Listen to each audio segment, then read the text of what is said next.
Primeiro fato que leva à exclusão do Simples Nacional referente ao quadro societário. As empresas do Simples Nacional, ela não podem ter no seu capital social outro CNPJ. E ela também não pode participar do capital de outra empresa.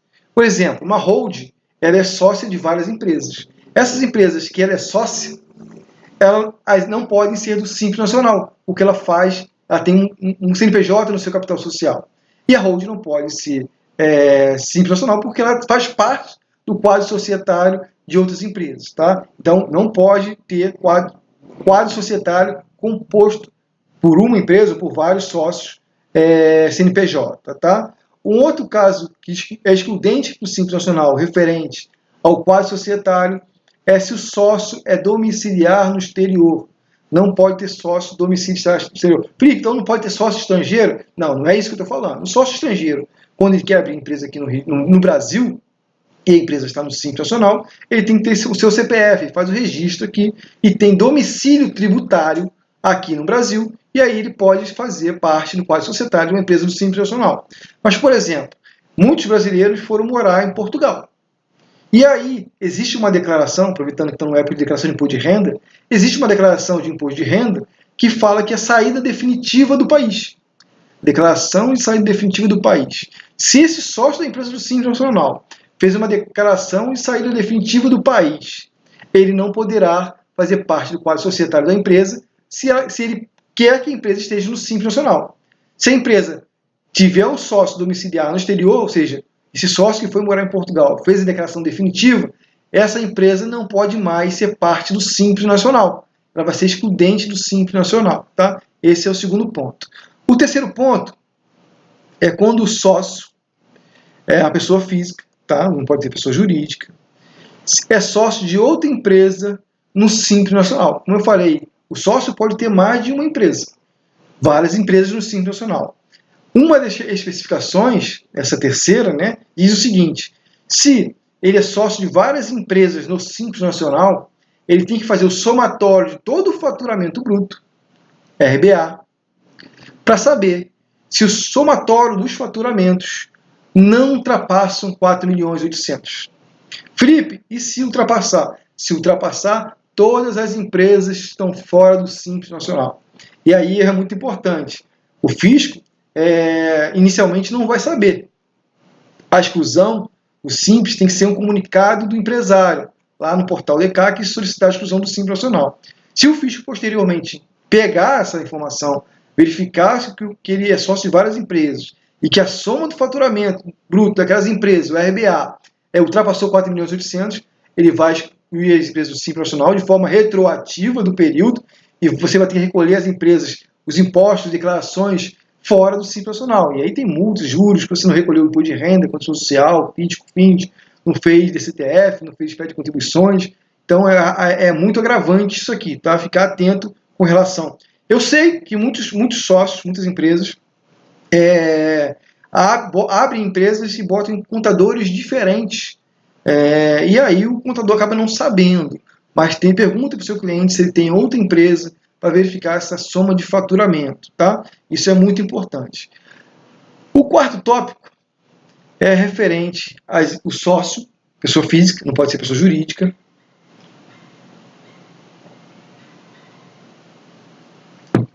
Ser sócio de outras empresas e essas empresas não estão no Simples Nacional. E para ter algum efeito nessas empresas que têm no Simples Nacional, essa participação que ele tem nessas outras empresas que estão fora do Simples tem que ser mais de 10%. Tá? E aí tem que pegar, se ele for sócio nessas outras empresas com mais de 10%, tem que pegar o faturamento acumulado também do RBA, verificar que a soma desses faturamentos não ultrapassa 4.800.000. Deixa eu dar um exemplo para vocês. Eu tenho aqui um sócio, uma empresa, onde o sócio tem 3 empresas no Simples Nacional, tá? Uma empresa de comércio, varejista.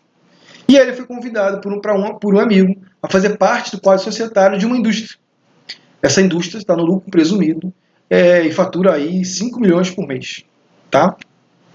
Se ele for fazer parte desse quadro societário dessa empresa que está fora do Simples, e a parte societária dele for menor de 10%, não tem que se falar em nada de somatório de receita acumulada, segue o barco, as empresas aqui no Simples, a empresa lá no lucro presumido. Tá? Se a participação dele nessa empresa lá, que é indústria, for mais de 10% do capital, tem que pegar o faturamento dessa indústria, somar com o faturamento dessas empresas do Simples Nacional, faturamento acumulado, o RBA, e aí verificar se não ultrapassou 4 milhões e 800. Se ultrapassou 4 milhões e 800, esse meu exemplo passou, que eu falei que a indústria faturava 5 milhões por mês, todos estão fora do Simples Nacional. Está vendo a importância de saber a legislação? A importância de saber a base legal antes de apurar o imposto? É extremamente importante você ter o conhecimento teórico antes de botar a mão na massa. Se você não sabe a parte teórica, na hora que for fazer a mão na massa, botar lá o preenchimento, letra do ECAC, vai dar problema. Tá? Então vamos então para o quarto item. O quarto item já falamos, vamos para o quinto item. Vamos botar aqui o quinto item para vocês. Quinto e sexto. O sexto eu falei para vocês, é aquele item que quase ninguém conhece. Tá? O quinto item está relacionado à pessoa jurídica que tem fins lucrativos, o sócio. Vamos usar o mesmo exemplo. Tá? Esse quinto item faz o seguinte: esse sócio, essa empresa, esse sócio, que tem 3 empresas no Simples Nacional de Comércio Varejista, nessa empresa industrial, ele vai participar lá com menos de 10%.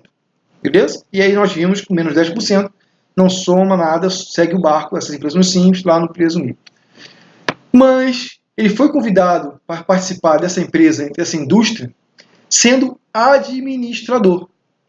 Se ele foi para lá com menos de 10%, mas com administrador, ele também pega o faturamento e vai ter que somar para verificar se não passou de 4 milhões e 800. Se passou de 4 milhões e 800, todas as empresas estão fora do Simples Nacional. Tá? Então, tem que ficar atento aí a essas observações. Tá?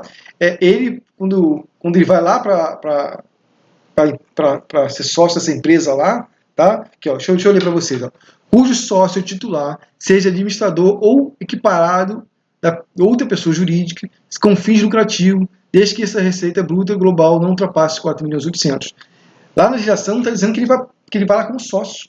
Tá? Se ele for para lá só como administrador, sem participação societária, já afeta o faturamento aqui dessa daqui. Tá? Então, ficar atento quanto a isso. Tá? Item 6. O item 6 foi o item que eu falei para vocês que muita gente não conhece. E aí eu vou ler para vocês e vou explicar depois para vocês. Ó. Cujo titular ou sócio guardem cumulativamente, o que é isso? Tem que ter as 3 opções que estão escritas ali, juntas, com o contratante do serviço, relação de pessoalidade, subordinação e habitualidade. Felipe, o que é isso? Nunca ninguém me falou que a empresa seria do Simples Nacional se o contratante do meu serviço tiver como sócio da minha empresa, que está no Simples Nacional, pessoalidade, subordinação e habitualidade. Vou te dar um exemplo. Tá? Muitas empresas fizeram a tal da pejotização. Né? Opa, não quero, sou empresário, o custo trabalhista aqui no Brasil é muito alto, não quero pagar os impostos, as contribuições, não quero pagar fundo de garantia, não quero pagar INSS, não quero pagar 13º, não quero pagar férias. Então, funcionários, eu quero que vocês abram uma empresa, um CNPJ, para mim poder contratar vocês como PJ e pagar aí um faturamento para vocês. Vocês emitem a nota fiscal contra mim, contra a minha empresa, e eu pago essa nota fiscal e tomo tudo certo. Beleza? Aí o funcionário não quer perder o emprego, beleza, eu aceito. E abre uma empresa, a carga tributária menos onerosa é no Simples Nacional, então esse funcionário vai lá e abre a empresa no Simples Nacional. Tá? Só que quem vai prestar o serviço contra a minha empresa? É o funcionário. Pessoalidade. Ele ainda está subordinado à minha gestão? Tá. Ele continua sendo subordinado à minha gestão. Ele continua tendo habitualidade, ele continua tendo que entrar no horário e sair no horário, continua tendo habitualidade. Ele presta serviço todo dia para mim, como fosse um funcionário. Então, meu amigo, essa empresa do meu funcionário, ela não pode estar no Simples Nacional. Não estou nem falando da parte trabalhista, tá? Estou falando aqui do Simples Nacional. Essa empresa desse 1.000 funcionários não pode estar no Simples Nacional. É vetado para ele estar no Simples Nacional quando ele, sócio, tem como contratante habitualidade, pessoalidade e subordinação. Tá? Então isso aí é muito importante, muita gente não sabe e trava aí sim essa pejotização. Tá? Então ficar bem atento a isso aí. E aí eu botei até aqui, se acontecer alguma dessas hipóteses que eu te falei, das 6 hipóteses, né? Quando a empresa do Simples é excluída? Ela é excluída a partir do mês seguinte que acontecer uma dessas operações. Tá? Então, o sócio entrou lá na participação daquela empresa lá com mais de 10% e atingiu o limite do faturamento acumulado. No mês seguinte, todas as empresas estão fora do Simples Nacional.